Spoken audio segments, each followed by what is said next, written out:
ক্ষুদ্র ও প্রান্তিক কৃষকের মাঝে বিনামূল্যে বীজ ও সার বিতরণ কার্যক্রমে বক্তব্য রাখলেন হবিগঞ্জ জেলা প্রশাসক। হবিগঞ্জ সদর উপজেলার ক্ষুদ্র ও প্রান্তিক কৃষকের কৃষি উপাদান বৃদ্ধিতে সহায়তা দিতে বিনামূল্যে বীজ ও রাসায়নিক সার বিতরণ করা হয়।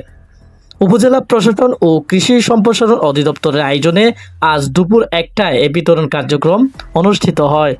৬৩০০ কৃষকের মধ্যে পর্যায়ক্রমে প্রণোদনা বিতরণের অংশ হিসেবে প্রথম ধাপে ১,০০০ কৃষকের মাঝে ১ বিঘা জমি আবেদনের জন্য ৫ কেজি বীজ ও ১০ কেজি এমপিও সার এবং ১০ কেজি ডিএমপি সার বিতরণ করা হয়। প্রধান অতিথির বক্তব্যে হবিগঞ্জ জেলা প্রশাসক ডক্টর জিএম অরপরাজ বলেন, কৃষিকে এগিয়ে নিতে সরকার ক্ষুদ্র প্রান্তিক কৃষকের পাশে রয়েছে। মনে করছে যিনি আসলে একজন কৃষি বাংলা হয়ে গিয়েছিলেন তিনি হলেন শহীদ রাষ্ট্রপতি জিয়াউর রহমান। আজকে যে বৃষ্টি আপনারা পাচ্ছেন এই বীজ যেন আপনারা পান, বীজ যেন আপনাদের দাঁড়ে দাঁড়িয়ে পৌঁছে। আসলে বীজই তো আসল জিনিস, বীজ না থাকলে ফসল নাই।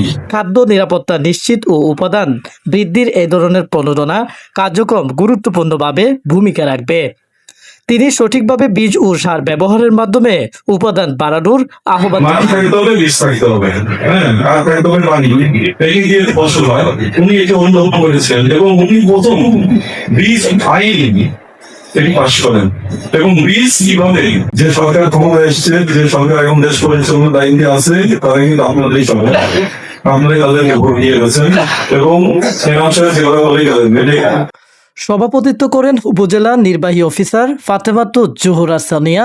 এ সময় উপস্থিত ছিলেন হবিগঞ্জ জেলা বিএনপির যুগ্ম আহ্বায়ক হাজী এনামুল হক, সদর উপজেলা বিএনপির সহসভাপতি অ্যাডভোকেট আফজাল হোসেন, হবিগঞ্জ সদর মডেল থানার তদন্ত ওসি মোহাম্মদ শফিকুল ইসলাম, সদর উপজেলার সাংগঠনিক সম্পাদক মনিটরিং কমিটির সদস্য এস এম মানিক। এর উপরে আজকের এই আয়োজন আমাদের প্রিয় কৃষক ভাইয়েরা, কৃষি হলো এই দেশের প্রাণ এবং আপনারাই সেই প্রাণের চাহিদা শক্তি। উপজেলা কৃষি অফিসার মঞ্জুরুল আরেফিন সবুজ, কৃষি সম্প্রসারণ অফিসার এনামুল হক সহ সংশ্লিষ্ট কর্মকর্তারা। বক্তারা বলেন, সরকারের কৃষি প্রণোদনা কর্মসূচি কৃষকদের উপাদান ব্যয় কমাতে ও আবাদ উৎসাহিত করতে সহায়ক হবে।